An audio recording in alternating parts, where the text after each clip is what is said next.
Subscribe to our YouTube channel and press the bell icon to get the latest updates. Just as we had apprehended or feared, let me use a stronger word, the Supreme Court has waded into the farm protest crisis. The reason I say feared is because of something that I've said several times before, that we are a system of separation of powers between executive, legislature and the judiciary. And for the system to work, one side should not encroach in the domain of the other. But the Supreme Court has chosen to do it in this case with the farm laws. Now, as you know, they decided this morning, they gave an order saying that farm laws will not be implemented for now. Remember, they have not stayed the laws on merit. They have not spoken on whether laws are good or bad. That is not the Supreme Court's business anyway, but they haven't said whether the laws pass the test of constitutional validity or not. That case has not even been heard. All they've said is the implementation of the laws will stop for now, it will be suspended. Meanwhile, they've set up a committee of experts that they've chosen, and they've asked everybody to appear before the committee. They've even gone on to say, the CJI himself, that this is not a political thing, so you can't decide I will appear before the committee or not appear before the committee. This committee is not giving any orders, this is not giving any punishments, but this is a committee which is a part of the judicial process. So the committee will produce a report formed based on all the opinions they hear and will come back to the judges. So this is a judicial committee in that sense. Now, those of you who follow me on Twitter would have noted that I have expressed reservations on this. Now, my reservations, and I will elaborate on that, my reservations are not on the merits of the case. They are also not on the question of whether these laws are good or bad for farmers, whether farmers are right or the government is right, or whether these laws were passed in a manner that was constitutional or not, because those issues haven't come up yet. My reservation is again precisely on the grounds that I just mentioned, which is that in this system of very delicate checks and balances, one should not be wading into the territory of the other. And just to remind our judges and to remind all of you also, that when the executive and parliament, they passed the Committee on Judicial Accountability Act, it is the same Supreme Court which got together, a large bench got together and struck down that law with only one dissent from Justice Chelameswar.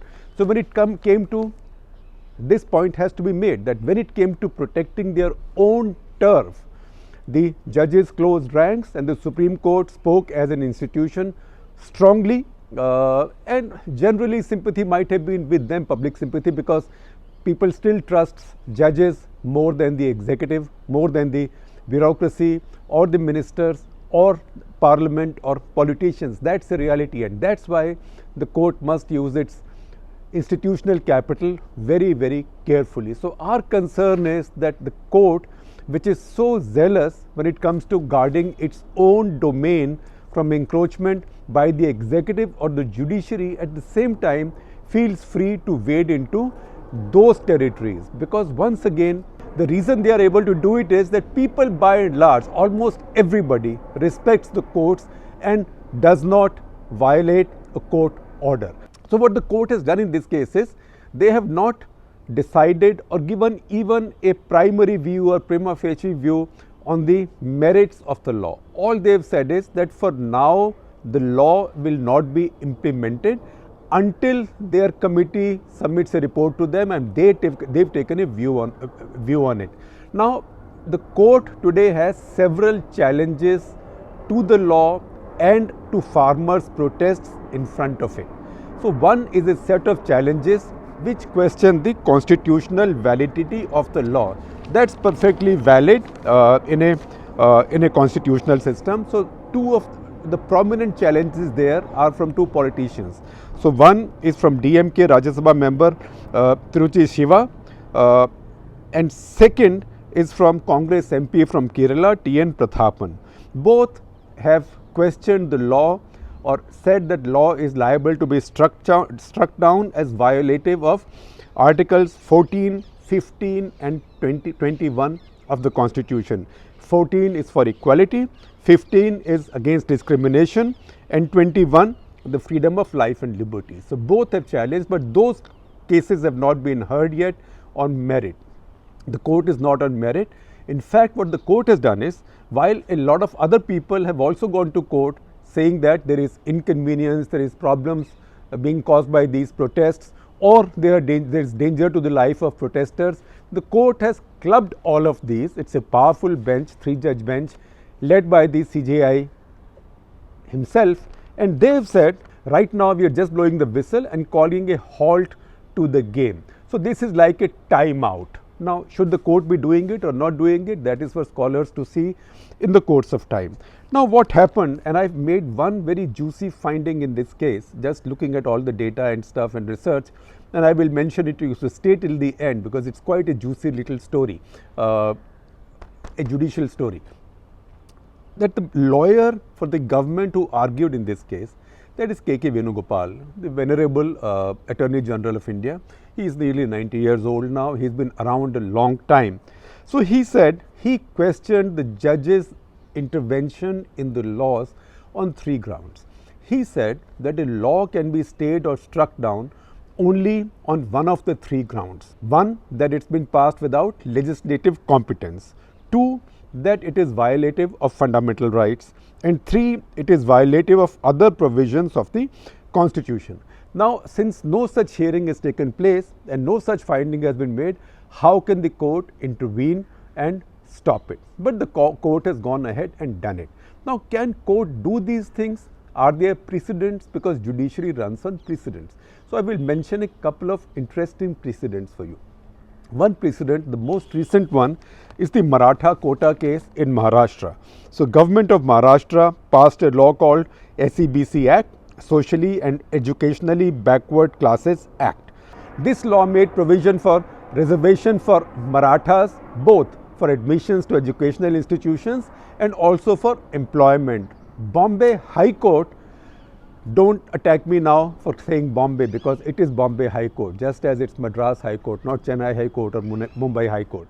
So Bombay High Court upheld the law while the law was challenged in front of it, but made minor changes. For example, they reduced reservation from 16% flat to 12% for education and 13% for public employment. So they reduced it for each one a little bit, 12% and 13% respectively for education and public employment. 12th of July, this was then challenged in the Supreme Court. When Supreme Court looked at it, Supreme Court said that, look, this needs more consideration because this has complex constitutional issues coming in the way. So 9th of September, the Supreme Court said that we will set up a larger bench and that bench will hear it. So 9th of September 2019, Supreme Court said they will set up a larger bench to look at this, but meanwhile they said the applicability of this law is stayed. So they stayed it except for one provision. They said this can still continue for postgraduate courses in education areas. So once again they had intervened, they stopped the implementation of a law without staying the law, but that also was in response to petitions on merits of a law after a high court had held forth on it. So again, not really a precedent for what the court has done today with the farm laws. Next, the most important one, and that's where I will come to my juicy story, Mandal Commission. Now, Mandal Commission was implemented under VP Singh, as we know, in 1990. When that happened, 13th of August 1990, and that triggered protests. 13th of August 1990, government issued an executive order by way of implementing the Mandal Commission report. So that was just an executive order saying these are the following things that will be done to implement the Mandal Commission report, which the government has accepted, which the cabinet has accepted. That led to trouble, protests all over the country, particularly in big cities, but most of all in Delhi. Just as the farmers' protest is centered around Delhi, the anti-Mandal Commission protest was centered in Delhi. And You would remember that that led to self-immolations, that led to a lot of violence on people themselves, a lot of violence by police and destruction of property, etc. Now, September 1, this came up in challenge before the Supreme Court. Now, the Supreme Court in September 1 said that, look, from whatever we are seeing right now, we don't see that, we know that there is trouble, but we don't see the need for us to intervene in this at this point. But this went on, this got worse with time. As it got worse, then the courts moved in again, and the court said, until we take a view on this till the end of November, we are still in 1990.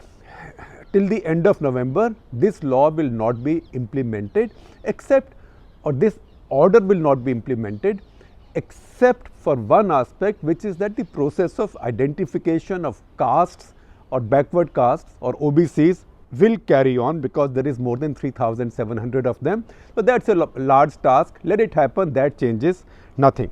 But as the process went on and it became more controversial and more troublesome and some people died, then the courts again intervened, and the court said, all right, one, we are now advancing the hearings in this case, we are advancing the next hearing, but also we will finish our hearings in the next year. So, the court gave itself a deadline, but they also said that unless we have decided on this law will not be implemented, except of course the groundwork on the identification of the castes. Now, I will tell you, there were a bunch of petitions in the Supreme Court challenging this law. Generally, this is identified as Indra Sawhney versus Union of India. That was the case, you can check it out. The bench was a 5-judge bench led by the CJI. Today it's a 3-judge bench led by the CJI. Ranganath Mishra was the CJI then, KN Singh, KH Kania, Justice Kuldeep Singh, Justice PB Sawant. So, these were the 5 judges on that bench. That bench gave this order that until we decide on the law finally, because we don't want lives to be lost, because we feel bad, so much social distress is taking place, lives are being lost, people are losing their limb, let us stop it for now. Now, that law was challenged by the petitioners on several grounds, but 4 major grounds. These major grounds were, one, that the constitution of the Mandal Commission itself was biased. It was inherently biased. It had 5 members, 4 of the 5 were from OBCs, 1 was from the scheduled castes. So, there was nobody from the so called upper castes there, no Savarna member there, 4 OBCs, 1 scheduled caste. So, what kind of report, fair report did you expect from them? That was the first argument against Mandal Committee recommendations. Number 2, that there are 3,743 identified OBCs already, and the last caste census in the country was in 1931. So, can you rely on that? On what basis will you now decide who is another backward caste or not? So, this process will be shambolic. Number 3, the question was, or the point was, that caste does not equal class. So, you are being unjust in giving benefits purely on the basis of caste. And 4th, that caste is peculiar to Hinduism, it does not concern any other religion. So, what you are talking about, are you doing it only for one religion in India? These 4 objections were sizable objections, and then the hearing went on for some time, and now my juicy story. So, based on these, there was a lawyer, senior lawyer, a giant of Indian judiciary or Indian judicial system or legal system, who said, and I am quoting from him things that he said, when I saw the picture of that boy by the way was Rajiv Goswami, who had set himself on fire. When I saw a picture of that boy in flames, I felt the court has to do something. And then that very respected lawyer goes on to say, I argued not only on the issue of unconstitutionality, but also on the youngsters' deaths and maimings. So, this lawyer then said, merits of the law we will decide later. Right now, the court should just blow the whistle, call a ceasefire, because young people are getting killed and they are getting maimed. So, let us stop this damage. Now, what was the name of this lawyer? His name was K.K. Venugopal. What is the name of the Attorney General of India, who is now in Supreme Court arguing exactly the opposite, that the court should not intervene and stop the implementation of these laws because these laws have not been struck down or yet debated on constitutional merit? It is Mr. K.K. Venugopal. So, the same lawyer on two sides of the same argument, but you know what? Just as we have freedom of speech, lawyers also have freedom of their profession. They can argue with equal vehemence on both sides. But because I found this to be such a juicy finding, I thought I will share it with you. Now, before I conclude, I will draw your attention to a 7-part series that my two young colleagues, Bhadra Sinha and Apurva Mandhani, have put together. We've just published it, and I will give you the links with today's description. Please go over this series. I will quickly tell you what this series is. This series was called Tarikh Pe Tarikh. Remember that line from Sunny Deol, court mein Tarikh Pe Tarikh padti hai. So, this was called Tarikh Pe Tarikh because this was about some really significant cases of constitutional importance, implications, and also individual liberty, the two most important things before the Supreme Court of India. And these 7 stories pertain to major cases on these issues which have been pending for a long time with the Supreme Court of India, for which the Supreme Court hasn't found time while they've been trying to fix many other things, particularly in the field of the executive. Now, these cases are the anonymous electoral bonds case, which has now been hanging for 3 years. The last time, remember, the court had said elections are coming up, so we'll pick up the thread after the elections. Elections came and went 1.5 years back. Even then, that court is lying where it was, in Thanda Basta or in cold storage.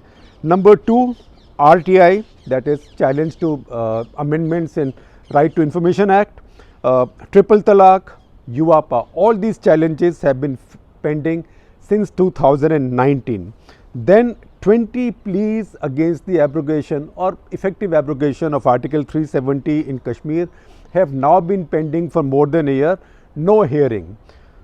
Again, an important constitutional case, whatever your view on this. 4th, Aadhaar Act validity. You remember, Aadhaar Act was passed as a money bill. Now, initially this was cleared by the Supreme Court, but a 5-judge bench later cast doubts on whether this could be cleared as a money bill. The Supreme Court then decided in 2019 that they will set up a 7-bench constitutional bench to examine it. Even that bench hasn't been set up yet. Number 5, challenges to demonetization. It's now taken so long that it has no meaning at all. So, that challenge to demonetization was never heard or has not been heard as yet. It's been more than 3 years now. Number 6, challenge to CAA, Citizenship Amendment Act. 140 pleas are pending in the Supreme Court. They've had only 3 hearings in a year. And that also is something that got a lot of people angry, led to a lot of agitations, led to a lot of loss of life and violence, including communal violence, but the court hasn't found time for that. Number 7, AAP government in Delhi versus LG on who will have the power over running services in the Union Territory state of Delhi. Again, a very important, a very alive issue in Delhi and very important issue for Delhi's governance, but this has been deferred thrice already for 2 years. So, all these are a case of Tarikh Pe Tarikh Pe Tarikh. So, in conclusion, we raise 2 questions. One, that whenever the court says something which it finds wrong, unfair, or in this case just troublesome or just inconvenient, how can traffic around Delhi be stopped, right? The courts get very upset when air quality of Delhi goes down.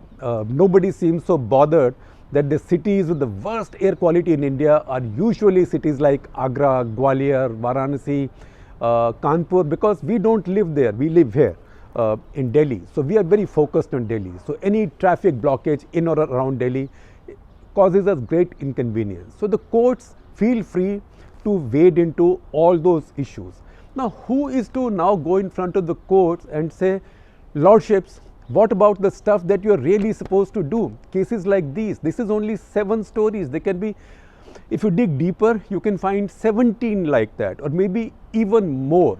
So, this series was done by way of holding up the mirror to the Honorable Supreme Court of India. And having said that, let me get one more thing off my chest, which is that now if you see the responses to what the courts have done, one side says, well done, the court has taken a constructive view, the court has ruled on the farmer's side, and the government's got a bloody nose. That's one view. The other view is that the court should not have done this. The court is now interfering in the area of the executive. This will have bad consequences going ahead, and this will be one more bad precedent for judges in the future. That is the other view. The third view, which is, and I am very careful to dissociate myself from it, because I value my delicate neck, so I would not go anywhere near imputing any motives to the judge, but it is now floating quite strongly, and influential people are saying it ke, oh, ye to Noora Kushti hai. This is a fixed match. This is a case of the court offering the government a parachute. Now, I am not saying this is correct. Once again, as I said, I value my delicate neck and my liberty, so I will not say it. But why should the Honorable Court expose itself to a situation like this? If it exposes itself to charges of any kind, when it takes a view on the constitutional validity of something, a law, a constitutional amendment, a government appointment, anything, that's fine. That is what it's institutional capital for. But it is very risky and really not worthwhile for it to put its institutional capital at stake in trying to resolve issues which are best left to the executive and the legislature, while the court finally rules on the constitutionality of what is being done.